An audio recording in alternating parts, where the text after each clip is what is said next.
Bonjour à tous, que le Seigneur vous bénisse. Je vous souhaite la bienvenue à notre rendez-vous quotidien, 5 minutes pour restaurer.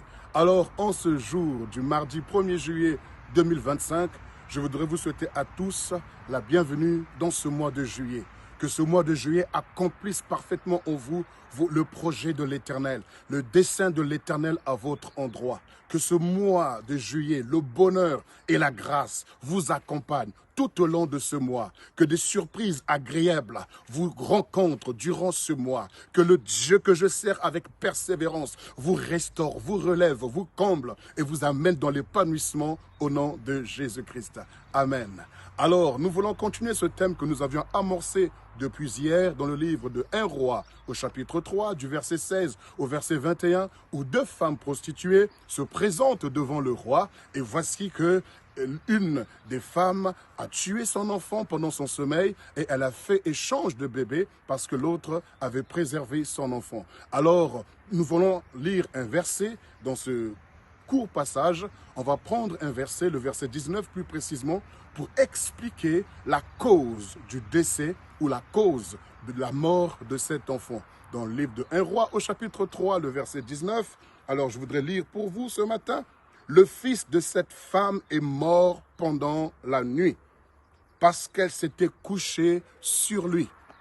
Le fils de cette femme est mort pendant la nuit.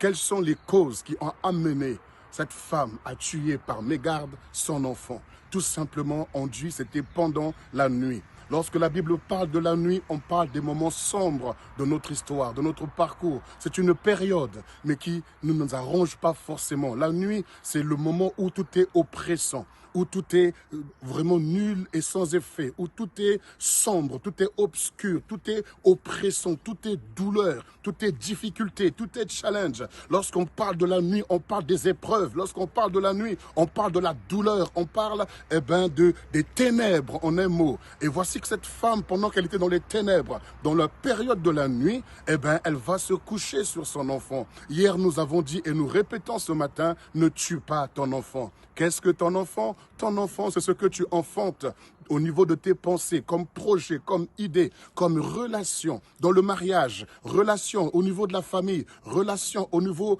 professionnel, relation au niveau des affaires. Tout ce que tu as pu enfanter parce que tu traverses une période de la nuit, tu te couches, tu détruis, tu étouffes ce que tu as conçu toi-même, tu détruis, tu étouffes ce que tu as bâti avec tant de rigueur, avec tant d'abnégation, tu es en train de tout détruire parce que tu passes par un moment difficile. La Bible dit, lorsque la colère se lève sur toi ou lorsque celui qui domine sur toi se lève, ne quitte pas ta place. Ça veut dire que ne te laisse pas influencer par l'oppression. L'oppression nous amène souvent à prendre des décisions que nous regrettons demain parce que la nuit ne dure qu'un temps. David dira, aussi longtemps que la nuit peut durer, le matin finira toujours par se lever. Et il arrive qu'on prenne des décisions dans la nuit et quand le matin se lève, on regrette amèrement, on est attristé, on est déçu, on est abattu parce qu'on a pris des décisions qu'il ne fallait pas dans la nuit.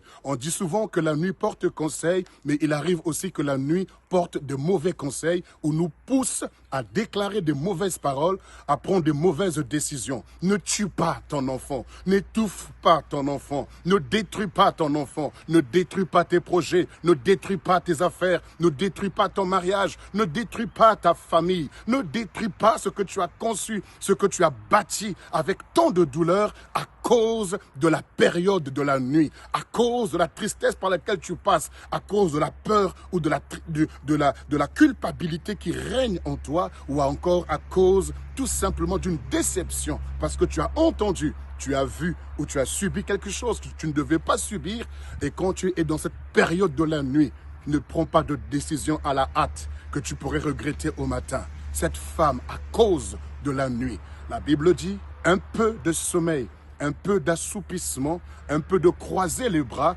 et la pauvreté te surprendra.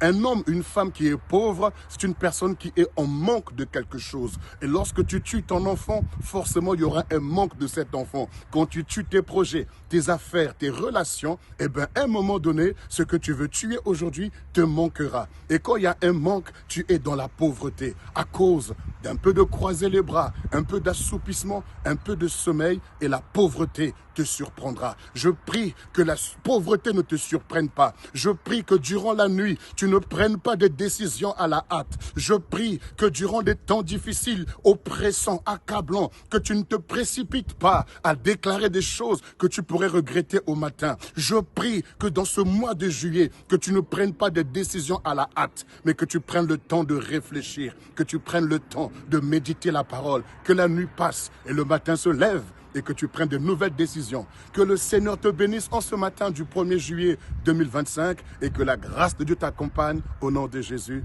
Amen.